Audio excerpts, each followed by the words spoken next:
Aloha friends, I am back again making another recipe. This one is going to be the easy simple mochi recipe. It calls for sweet rice flour. I'm going to use the Mochiko brand. This one is gluten-free. I'm going to use about a cup of this along with a cup of water and then half a cup of just plain white sugar. You're going to need a steamer pot. This one I'm just going to use a small one because I'm going to use just enough sweet rice flour to be able to fit into this bowl. This bowl fits perfectly into here, but you could always double or triple this recipe and use the sugar to taste, but definitely use sugar because the sugar allows for the sweet rice flour to be elasticy. So definitely need the sugar on that.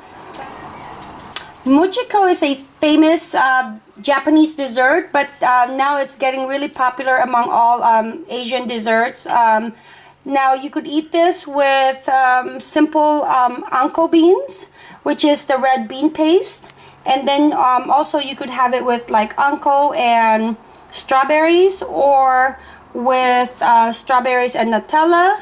I always use the cocoa almond spread over at Trader Joe's. It's a lot healthier than Nutella, but for this particular recipe, I am going to use my ube, which I have made last night, and it's nice and cooled into the refrigerator. If you guys want to see a video of ube halaya or the ube filling, I do have a recipe on this channel, and then I will link it below. So let's just go ahead and get started. I went ahead and filled my pot with about just a quarter of water, and then place the steamer on top, and then put this into the stove. Medium high heat is fine. I have half a cup of sugar in here and also a cup of the mochiko, or the sweet glutinous rice flour. I have a cup of water. I'm just gonna pour that in there, and then I'm gonna mix this really well. This is how easy it is to make mochiko. So let me go ahead and mix this until it's well blended. Here is my dough, and I've mixed it really well. All the lumps are out of the sugar and the mochiko with the water mixture. And what you want is to have like a Play-Doh consistency of not too thick, but not too runny at all. And if you need to add more water, then just do it a tablespoon at a time. And then if you feel like it's too runny, then just add a little bit more of the sweet rice flour. So now I'm going to show you guys how to do your steaming. So cover your lid with a cloth, just like that. Okay, just like that. Because this will prevent the steam water to go into your mochiko, because you don't want that, because then they'll have a lot of droplets of water. My pot of water is now boiling. I took out the steamer pot, and this is just a perfect fit to go in there. And I did not want to have to use up my huge steamer. I wanted to use this one up, so that's how it's gonna look for me. Cover this up like this, and then we're going to steam it for about 20 to 25 minutes. After 25 minutes, you're left with this. Halfway through cooking, I did stir it up a little bit just to make sure that it's going to be evenly cooked. And you're looking for like a see-through, like it's almost translucent.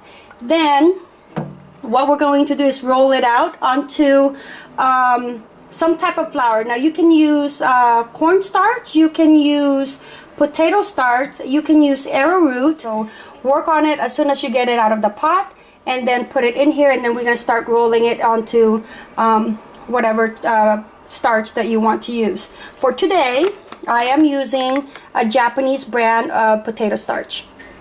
Alright, so I have it here. Still hot. I'm going to cover it a little bit with potato starch, and then also my hand. So be careful when you work with it because it is hot, but as you roll it, it gets easier. I'm just using an oversized baking sheet to roll it. Makes the cleanup so much easier. Yeah. You can also use a rolling pin. and then roll it out, and then use cookie cutters to cut out the size that you want.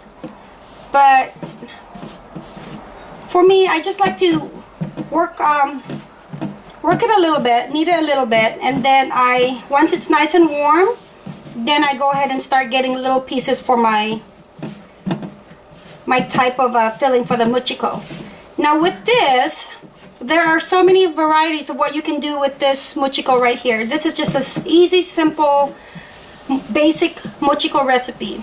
You could use this, you could roll it out flat and then slice it and cut it into like little tiny chunks. You can put it into your frozen yogurt, put it into, we have a Filipino dish called halo-halo, which is like shaved ice. And then it has like red beans and ice cream and milk on top.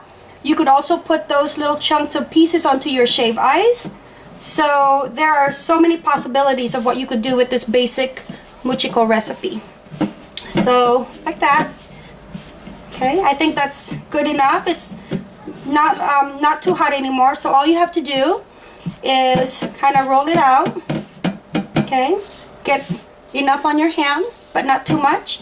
And then you're gonna pinch and pull. So you're gonna pinch and pull. And this inside of it where you separated it is a little bit sticky, so you just put a little bit of cornstarch there, and then you kind of flatten it with your fingers like that. See? And that's when you can start filling it. Or, like I said, you can flatten it like this and then be able to just slice it and then put it into like maybe small pieces and put it over shaved ice. Like that. Frozen yogurt as topping, just like when you go to the frozen yogurt places and they have those different kinds of toppings, you can add that. We can, I'm also going to show you guys a recipe later on of how I use this basic mochiko, recipe to make mochiko ice cream for dessert. Now you can fill this with your anko, red bean paste. You can fill it with chocolate and then just cover it. And I'm going to give you guys an example. So here's a strawberry, okay? And then you're just going to fill it like that. I'm going to show you guys how to close it. So you're just going to go one end, one end, one end, and then pull and then pinch. You're going to pinch. And then you're going to, so this is just a sample, but you're going to kind of shape it into the palm of your hand like a ball. And then there you have a filling. I hope you guys enjoyed this basic recipe.